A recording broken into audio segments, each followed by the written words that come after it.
Sale, and we are here with Hendrick. If you guys want to all introduce yourselves to America. America. I'm Jay. This is Jay. Hans. That's Vince over there. You gotta get Vince in here. Hi. Vince takes care of management. I'm Josh. Hendrick. This is... I'm Greg. I'm Aaron. This is actually also an Aaron reunion show. As well as a CD That's true. release. I haven't played with the band in 9 months, but I'm back to play tonight. Seems like forever. Like a lifetime. You're just a baby. I'm Corey. Tonight is the culmination of what, 2.5 years of making this album? Closer to 3.5. Closer to probably. 3.5. So I guess the first question is, what took so long? Well, really, we had one song finished writing by the time we finished recording our last record. So we were already excited about recording new stuff by the time the other one was done. We wrote it really quick, and it took forever to finish recording. Like, we just had so many things happen. We didn't want to go into debt, so we made money, and then we'd go into studio. We made a little more money and go into studio. So that's a lot of what took the time. We mixed it ourselves. We had a whole lot of gear stolen in about a 3-month span. That took a lot of time to get it all back together and get it to where we were ready to record again. So there were a lot of delays, but I feel like now is the best time to release it anyway. So did a lot of those difficulties and those road bumps, did a lot of that help with the content of the album? Where did the inspiration for all of it come from?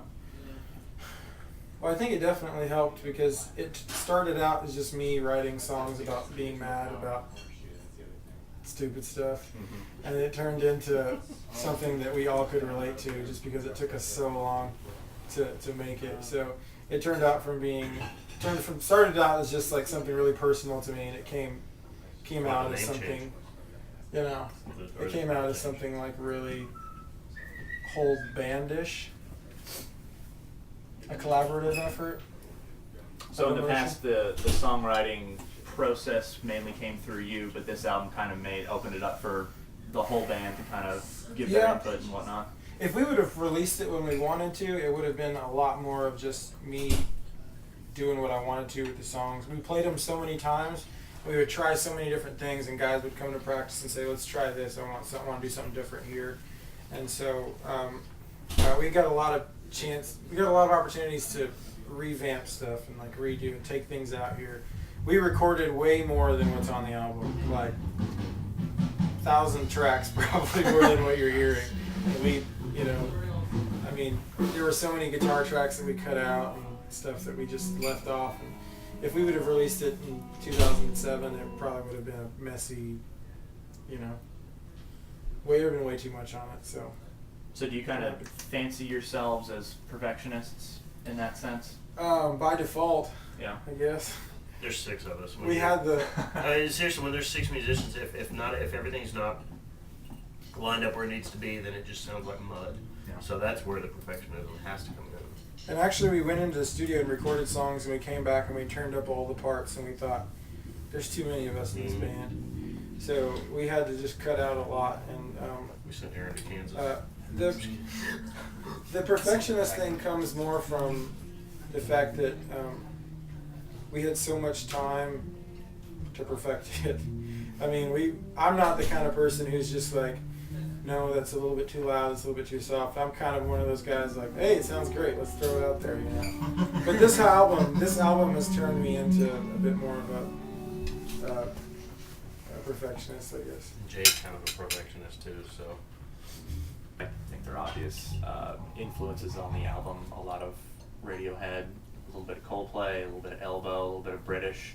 Is that kind of what you guys are going for? Because I like it, I enjoy it, but maybe that was totally accidental. Yeah. I think Radiohead definitely, has always been probably my biggest influence.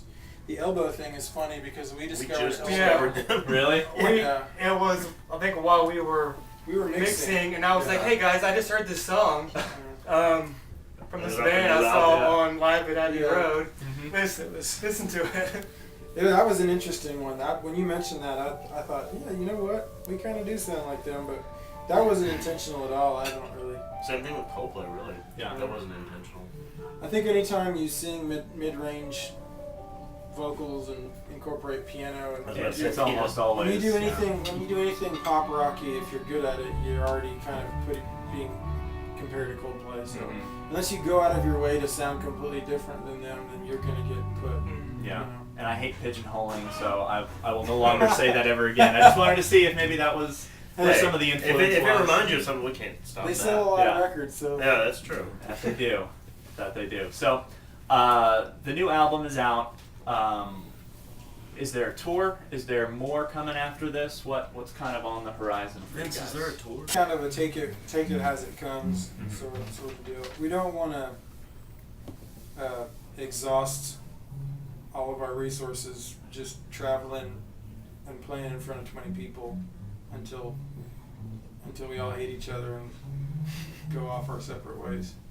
That's definitely not what we want to do. So we've kind of, hired Vince for a reason, and that's so we don't have to. We've been playing for 7 years, so it's not like people don't know.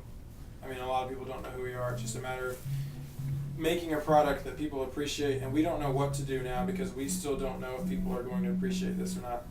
Yeah. So it's all depending on whether or not people like it. People who've never seen you guys before, what can they expect from a live show? What do you guys bring to the stage? For someone who's never seen you before. Probably a malfunction of a pedal. Volume. Golly. Definitely. Yeah, volume.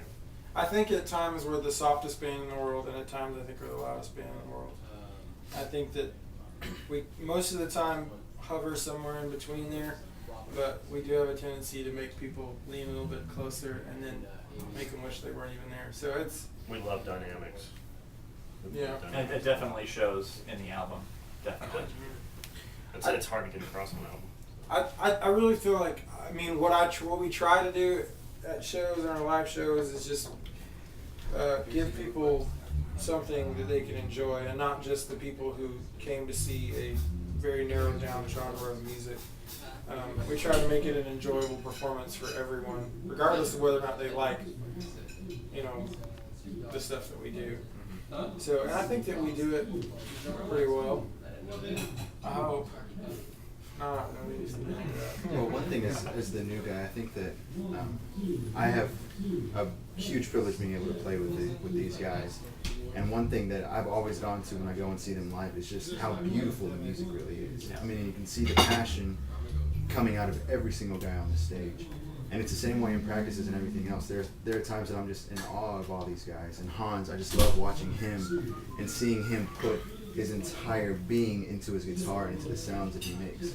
So you can see coming live from all the members of Hendrick just their passion and the true beauty of music and the appreciation of music being put out into the audience. Hans is another thing most people don't really understand until they come see us live. Because you hear the album, and you hear small noises here or a melodic clink there, but when you see who's doing it and how he's doing it, it's pretty interesting. He sits over there behind a spaceship with a guitar and just does Robert Fripp-esque craziness. And he's very quiet over there. He Yes. hasn't said much, He's but not a talker. so he's kind of the musical mastermind He lets behind out the through- scene. he lets out through his Active fingers. contribution of silence. He speaks. All right, well, it was a pleasure talking with you guys. Thanks for having me, and I can't wait for the show tonight. Yeah. And Thank you so much. check out the album. It's called Exhale. If you haven't bought it already, where can we buy it? We're going to attempt to have it in all the local stores. Of course, we're not going to be able to get it in the chains because we don't have a distributor, but Like we get Good it. Records. Good Records, CD stores, movie trading company, places like that. Okay. And iTunes. We don't have any curse words. Yeah, all over. iTunes, Rhapsody, Amazon MP3, and all the E-music. digital music retailers. Okay, so everyone can download it on their iPhone. It's Absolutely. on, All it's our on my iPhones. iPhone, so Nice. I'm jamming to it right now. So, all right, I appreciate you guys. It's Hendrick. Check him out on the local Edge every Sunday. Almost every Sunday. I've been playing him a lot. On 102.1 The Edge. That you are soon